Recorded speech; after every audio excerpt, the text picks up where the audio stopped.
of worth to me. So, so I was looking for a job. Ngayon po natin pwedeng gawin sa 1,000 pesos. Syempre, no? At 1,000 pesos, it won't take so long before you can start growing your money. Wow!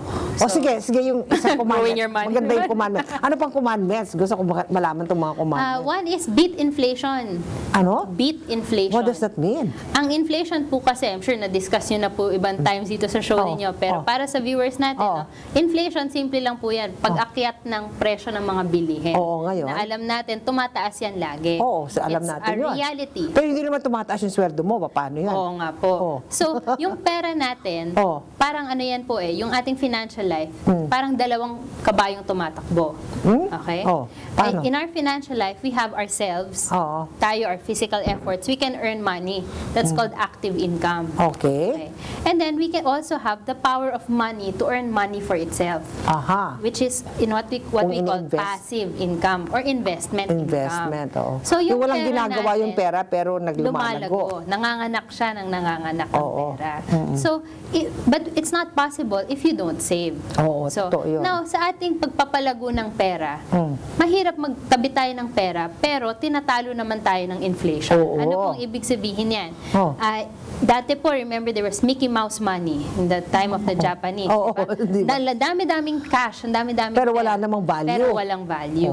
So, over time, our money loses its value because of inflation, yung pagtaas ng presyo ng mga bilihin.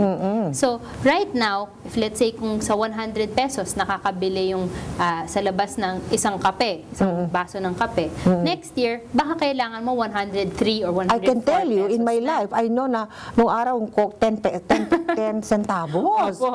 Di ba? At ang jeep, 10 centavos din. Di ba? Tapos ngayon, 8 pesos na, isang litro, 36 na. Opo. So, ganun po. So, ano gagawin mo? How do you beat it? If we just save our money and not invest it and grow it, then talo na tayo kaagad. So, you have to put it in something that grows a passive something. To meet inflation. At the minimum. Kung ba minimum po yan, yung meeting inflation. Ano pa? So, for example, yung pera natin, lagay natin sa time deposit na kumikita ngayon ng mga 3%. So, for the past 2 years, nasa mga 3 to 4% ang inflation rate natin sa Philippines. So, if that continues, then your money in a time deposit will meet inflation. Hindi siya lumalago. Ang ibig pero sabihin hindi naman lumiliit. Ang ibig sabihin lang nun, kung ano nabibili ng 100 pesos mo ngayon, mabibili mo ulit 2 years, 3 years from now. But if you want to become wealthy, yun yung, sa pananaw namin, yun yung obligasyon natin. We owe it to ourselves. It's an obligation. Kasi sister, we owe it to ourselves, we owe it to our family, and we owe it to our community. Because we can't share because we can't share what we don't have. Exactly. Minsan po sa kultura po kasi natin, maganda pero nakakasama din. Yung bigay tayo ng bigay hanggang sa wala na. Alam mo ba? Alam ko yan kasi nung nasa Spain ako, nag-umpisa kami ng Migrant Worker Center. Ako pa nagsabi, may isang dalaga doon na 80% pinapadala niya dito. Sabi ko, 20% para sa kanya, wala siyang savings. Sabi ko, hindi pwede yan. Dapat mag-savings ka dito. Ako pa, sabi ko, bigay mo sa akin ng bank book mo para hindi mo ginagasta. Pero it's not fair na 80% 50% or less than 50%. Pero dapat ikaw din, meron ka ding savings dito. Tama, sister. Diba? Yes. Ayun, talagang nakita ko, pero hindi pa ako maalam ng financial. Sa akin, ano lang yun, common sense, diba? Yes. Actually, a lot of what we say is common sense. Siguro pag investing na doon lang nagiging medyo complicated. Pero paano kung talagang ang investment ay talagang mababa? Paano yun? Sa kahahanap? Yun nga po ang maganda.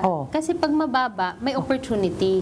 There's always somebody. Ngayon po, a lot of the bank interest rates. Ang alam po kasi ng marami, puro bangko lang. And for the longest time in the Philippines, matataas ang interest rate. Just about 2-3 years ago, bank rates were at 1%, 2%, 5%. Mataas po yun. Mataas ba yun? Nung time na yun. Pero ngayon, bumaba na. So ngayon po, yung savings account natin, 0.5%. Kung less taxes pa, 0.3 na lang. Ay, naku, parang wala. Parang wala. Sa 100 pesos, ano yung opportunity doon? yun. lang. Opo. So, ito po, these instruments, savings accounts, they're for a specific purpose. Pang safekeeping po ng pera natin yan. Hindi siya pampalago. So, kung lahat ng pera natin nandoon, hindi po siya gumagana for us. Saan mo lalagay, therefore? So, there are other instruments that are available. Like? There's the stock market, bonds, government securities. But kami in Colayco Foundation, we believe one specific instrument is most suitable. Which is? Tinatawag po namin mutual funds, no? What does that mean? Mutual funds po is a specific investment instrument kung saan yung maliit na pera ng marami, pwedeng ipagsama-sama, parang paluwagan. Pwedeng ipagsama-sama. Tapos yung pondo na yon, yung perang pinagsama, yun yung ginagamit to invest in all the more complicated and expensive investments. Kasi dati po parang kung mag-i-invest ka, parang kailangan mo ata 1 milyon. Parang ganun ang nasa isip natin. But with mutual funds, it democratizes investing. Kasi ang dami-daming So, right now, currently, you can start with 5,000 pesos. So, if you can save 33 pesos a day, in 5 months, meron ka ng initial. And then every month after, ang minimum na lang po kasi 1,000 pesos. So, you can start investing regularly for your long-term needs, at least 3 to 5 years, or even retirement or education of your children. Using this and other similar instruments. Teka, ano pang kumano? Tatlo pala yung sinabi mo, 4. No? Grabe po na, Sister Dawi. Sige. Yung isa pa pong commandment natin is protect yourself. What does that mean? A lot of Filipinos have families that depend on their ability to earn. Okay. Pag may nangyari po sa atin, paano na tayo? Like, in our ability to earn. So, we have to protect ourselves. How? We mean this financially, no? Merong 3 basic things. The first is an emergency fund. Tama. Simple lang po. Pera na nakatabi kung sakaling may emergency. Kung may hindi po operasyon sale. dyan. Hindi po sale ang emergency. Yung emergency po talaga, kalamidad, may nagkasakit, yung ganun po. So that's one. The second is cash reserves. What does that mean? 6 months of your income. It's a bigger emergency fund. This is for in Ang case ibig sabihin, each family should have a reserve na it will magko-cover ang 6 months ng kanilang pangangailangan. Malaki yata yun, Kasi statistically, if you lose your job, you cannot get another job immediately. Very rare. If you lose it, iba po yung nag-resign ka tapos lumipat ka. Usually, naghanda ka na, may nakaabang na dyan. But if you unforeseen, you lose your job or may aksidente, nagkasakit ka, usually 6 months is enough time to either get better or at least make new arrangements within your family or a new job. And then yung third, insurance. Pero po ang insurance is not for everyone. What do you mean not for everyone? Kasi po, for example, ako, wala pong nagde-depend sa aking kakayahan kumita. Meaning, I'm not supporting anyone. I don't have a child. My parents are all themselves. You need not be insured. I need not be insured for life insurance. Because if I pass away, sana hindi po mangyari anytime soon. Sino ang magiging beneficiary mo? Wala po, di ba? Kasi, kumbaga, wala namang nagde-depend parang sayang lang yung pera mo na binayad. So, children, for example, should not be insured with life insurance.